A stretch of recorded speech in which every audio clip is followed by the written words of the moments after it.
BJP ನಾಯಕರು Congress ತೆಕ್ಕೆಗೆ rebels ಮೇಲೆ ಕಣ್ಣಿಟ್ಟ ಕನಕಪುರದ ಬಂಡೆ. ಹಾಗಾದ್ರೆ ಕಾಂಗ್ರೆಸ್ ಸೇರ್ತಾರಾ ಬಿಜೆಪಿ ರೆಬೆಲ್ಸ್ಗಳು? ಡಿಕೆ ಸಂಪರ್ಕದಲ್ಲಿರುವಂತಹ ಬಿಜೆಪಿ ನಾಯಕರು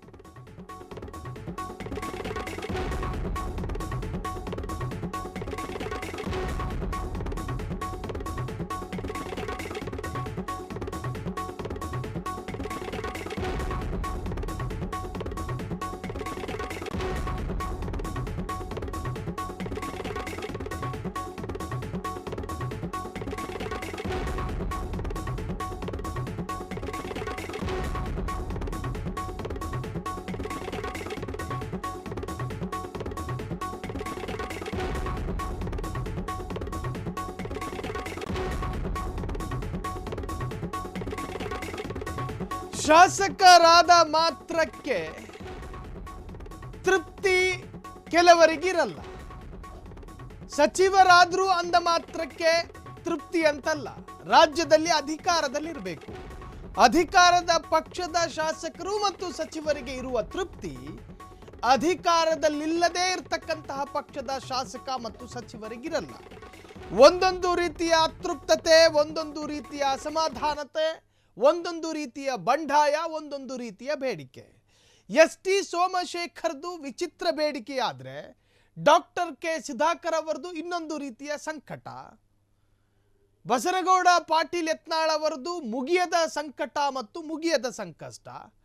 ಯಾವತ್ತೂ ಅವರ ದಾಹ ಬತ್ತೋದಿಲ್ಲ. ಪ್ರತಿ ದಿವಸವೂ ಒಂದೊಂದು ಬೇಡಿಕೆ ಇರುತ್ತೆ. ತನ್ನನ್ನು ತಾನು ಹಿಂದೂ ಹುಲಿ ಅಂತ ಕರೀತಾರೆ. ತಾನು ಹೇಳಿದ್ದೇ ಮಾತು, ತಾನು ಆಡಿದ್ದೇ ಆಟ, ನಾಮಾಠೆ ಶಾಸನಂ ಎನ್ನೋ ಹಾಗೆ ಅವರದೊಂದು ರೀತಿಯ ಪಾಡು. ಹೀಗಿದ್ದಂತಹ ಹಕ್ಕಿಗಳನ್ನು ಹುಡುಕಿಕೊಂಡು ಹೋಗುವ ಎಕ್ಸ್ಪರ್ಟ್ಗಳ ಪೈಕಿ ಅತ್ಯಂತ ಪ್ರಮುಖ ಸ್ಥಾನದಲ್ಲಿ ಬರೋದು ಕನಕಪುರದ ಬಂಡೆ ಅಂತ ಕರೀತಾರೆ. ಕೆಲವೊಮ್ಮೆ ಬಂಡೆಕಲ್ನಂತನೇ ಮಾತನಾಡ್ತಾರೆ. ಡಾಕ್ಟರ್ ಕೆ ಸುಧಾಕರ್ ಮೇಲೆ ಕಣ್ಣಿಟ್ಕೊಂಡು ಕೂತಿದ್ದಾರಂತೆ ಕನಕಪುರದ ಬಂಡೆ.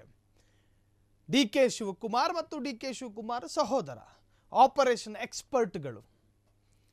ಹಾಗಾದರೆ ಯಾವ ಮಾನದಂಡದಲ್ಲಿ ಅವರನ್ನು ಕರೆಸಲಾಗುತ್ತೆ ಅಥವಾ ಅವರು ಯಾವ ಯಾವ ಬೇಡಿಕೆ ಇಡ್ತಾರೋ ಅದ್ರ ಮೇಲೆ ಡಿಪೆಂಡ್ ಆಗುತ್ತೆ. ಈ ಆಪರೇಷನ್ ಅನ್ನುವಂತಹದ್ದು ಸುಖ ಸುಮ್ಮನೆ ನಡೆಯೋದಲ್ಲ.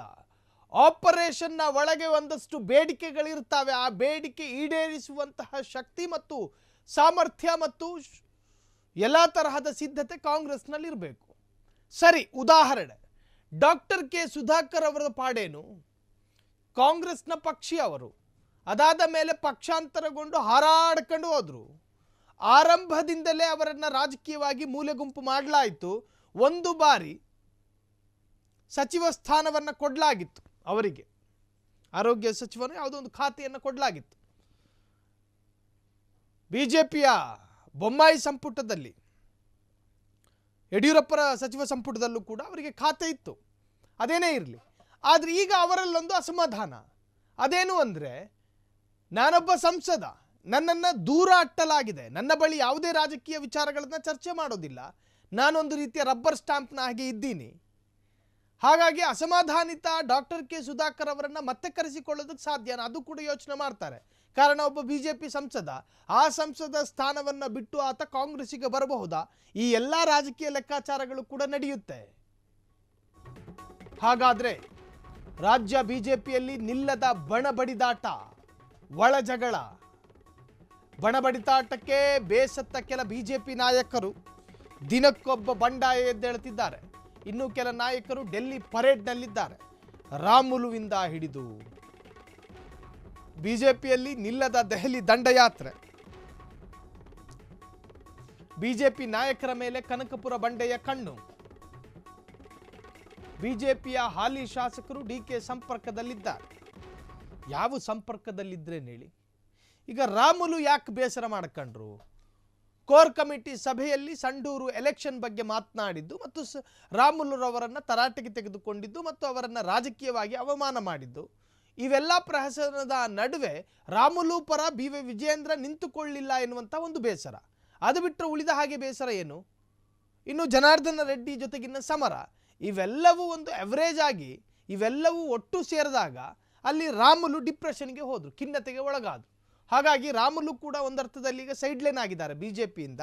ಒಂದೋ ರಾಮುಲು ಅಥವಾ ಡಾಕ್ಟರ್ ಕೆ ಸುಧಾಕರ್, ಬಸನಗೌಡ ಪಾಟೀಲ್ ಯತ್ನಾಳು, ಇನ್ನು ಚಂದ್ರ ಸೂರ್ಯ ಆದರೂ ಸೂರ್ಯ ಚಂದ್ರ ಆದರೂ ಕಾಂಗ್ರೆಸ್ಸಿಗೆ ಬರೋದು ಸಂದೇಹ. ಹಾಗಾಗಿ ಯಾರು ಬರಬಹುದೋ ಮತ್ತು ಯಾರನ್ನ ಕರೆದುಕೊಂಡು ಬರೋದಕ್ಕೆ ಸಾಧ್ಯನೋ ಈ ತರಹದ ಕ್ಯಾರೆಕ್ಟರ್ಗಳನ್ನೇ ಅವರು ಗುರಿ ಮಾಡ್ತಾರೆ. ಯಾರು? ಕಾಂಗ್ರೆಸ್ನ ಆಪರೇಷನ್ ಎಕ್ಸ್ಪರ್ಟ್ಗಳು. ಬಿಜೆಪಿ ಶಾಸಕರಿಗೆ ಅನುದಾನ ಭರವಸೆ ನೀಡಿದ ಡಿ.ಕೆ. ಶಿವಕುಮಾರ್, ನೀವು ಕಾಂಗ್ರೆಸ್ಗೆ ಬಂದರೆ ನಿಮ್ಮ ಕ್ಷೇತ್ರಕ್ಕೆ ಅನುದಾನ ಕೊಡ್ತೀವಿ. ಯಾವ ತರಹದ ನ್ಯಾಯ ಅನ್ನೋದು ಅರ್ಥ ಆಗ್ತಿಲ್ಲ. ಹಾಗಾದ್ರೆ ಆ ನಾಯಕ ಯಾರು ಅಂತೀರಾ? ಬೇರಾರು ಅಲ್ಲ, ರೆಬಲ್ ಲೀಡರ್ ಕುಮಾರ್ ಬಂಗಾರಪ್ಪ. ಕುಮಾರ್ ಜೊತೆಗೆ ಬಿ.ಪಿ. ಹರೀಶ್ ಮೇಲೆ ಡಿ.ಕೆ. ಹದ್ದಿನ ಕಣ್ಣಿಟ್ಕೊಂಡು ಕೂತಿದ್ದಾರೆ. ಹಾಗಾದ್ರೆ ಕಾಂಗ್ರೆಸ್ ಸೇರ್ತಾರ ಕುಮಾರ್ ಬಂಗಾರಪ್ಪ? ಮುಖ್ಯಮಂತ್ರಿಯ ಸುಪುತ್ರ, ಮಾಜಿ ಮುಖ್ಯಮಂತ್ರಿಯ ಮಗ. ಆಪರೇಷನ್ ಹಸ್ತಕ್ಕೆ ಇನ್ನು ಯಾರ್ಯಾರು ಬಲಿಯಾಗ್ತಾರೆ ಎನ್ನುವಂತಹ. ಮಧು ಬಂಗಾರಪ್ಪ ಒಂದು ಕಾಲದಲ್ಲಿ JDSನಲ್ಲಿದ್ದರು. ಮಧು ಬಂಗಾರಪ್ಪರವರನ್ನ ಡಿ.ಕೆ. ಶಿವಕುಮಾರ್ ಇದೇ ತರ ಆಸೆ ತೋರಿಸಿ ಕಾಂಗ್ರೆಸ್ಸಿಗೆ ಬರಮಾಡ್ಕೊಂಡಿತ್ತು. ಮಧು ಬಂಗಾರಪ್ಪ ಏನು ಮೂಲತಃ ಕಾಂಗ್ರೆಸ್ಸಿಗ ಅಲ್ಲ. ಮಧು ಬಂಗಾರಪ್ಪರನ್ನ ಇದೇ ತರಹ ಆಸೆ ಪಡಿಸಿದೆ ಅವರು ಕಾಂಗ್ರೆಸ್ಸಿಗೆ ತರಿಸಿದ್ದು. ಈಗ ಮಧು ಬಂಗಾರಪ್ಪರ ಸಹೋದರನನ್ನು ಕೂಡ ಇದೇ ತರಹದ ಮಾತುಕತೆಗೆ ಅಥವಾ ಕೆಡ್ಡಾಗೆ ಬೀಳಿಸಿ ಅವರನ್ನು ಕಾಂಗ್ರೆಸ್ಸಿಗೆ ತರುವಂಥ ಕೆಲಸ ಆಗುತ್ತೆ. ಒಂದು ರೀತಿಯಲ್ಲಿ ಕಾಂಗ್ರೆಸ್ನ ವರ್ಚಸ್ಸು ಕೂಡ ಬಿಲ್ಡ್ ಆಗುತ್ತೆ. ಕಾರಣ ಏನು ಅಂತ ಹೇಳಿದ್ರೆ, ಬಂಗಾರಪ್ಪ ಕುಟುಂಬ ರಾಜಕೀಯ ಕುಟುಂಬ, ರಾಜಕಾರಣದ ಅನುಭವ ಇರತಕ್ಕಂಥ ಕುಟುಂಬ, ಒಬ್ಬ ಮಾಜಿ ಮುಖ್ಯಮಂತ್ರಿಯ ಸುಪುತ್ರ ಅನ್ನುವ ಕಾರಣಕ್ಕೆ ಕಾಂಗ್ರೆಸ್ನ ರಾಜ್ಯದ ವರ್ಚಸ್ಸು ಸ್ವಲ್ಪ ಎತ್ತರಕ್ಕೇರಬಹುದು. ಇವೆಲ್ಲ ಲೆಕ್ಕಾಚಾರಗಳನ್ನು ಹಾಕಿಕೊಳ್ಳಲಾಗುತ್ತೆ. ಇನ್ನು ಡಾಕ್ಟರ್ ಕೆ ಸುಧಾಕರ್ ಜಂಗಮ ಮನಸ್ಥಿತಿಯ ಪಕ್ಷಿ. ಭಾನುವಾರ ಸರಿ ಇದ್ದವರು ಮತ್ತು ಸೋಮವಾರ ನಾನು ಆ ಮನೆ ಕಡೆಗೂ ಹೊರಡ್ತೀನಿ ಅಂತ ಹೊರಟ್ರು ಹೇಳೋಕ್ಕಾಗಲ್ಲ. ಅವ್ರನ್ನ ಕರ್ಕೊಬಂದು ಮತ್ತು 3 ದಿನಕ್ಕೆ ಮತ್ತೆ ಹೋಗೋ ಥರ ಆಗುತ್ತೆ. ಹಾಗಾಗಿ ತಟಸ್ಥ ಮನಸ್ಥಿತಿಯವರನ್ನ ಕರೆತರಬೇಕು. ಬಂಗಾರಪ್ಪ ಸ್ವಲ್ಪ ಯೋಚನೆ ಮಾಡ್ತಾರೆ ಬರೋದಕ್ಕೂ ಬಂದ ಮೇಲೆ ಹೋಗೋದಕ್ಕೂ. ಹಾಗಾಗಿ ಇವ್ರನ್ನ ಇರಿಸ್ಕೊಂಡ್ರೆ ಸ್ವಲ್ಪ ತಟಸ್ಥವಾಗಿರ್ತಾರೆ. ಸಂಚಾರಿ ಮತ್ತು ಸಂಸಾರಿ ಈ ಎರಡನ್ನೂ ಅರ್ಥ ಮಾಡ್ಕೊಂಡಿದ್ದಾರೆ ಡಿ.ಕೆ. ಶಿವಕುಮಾರ್.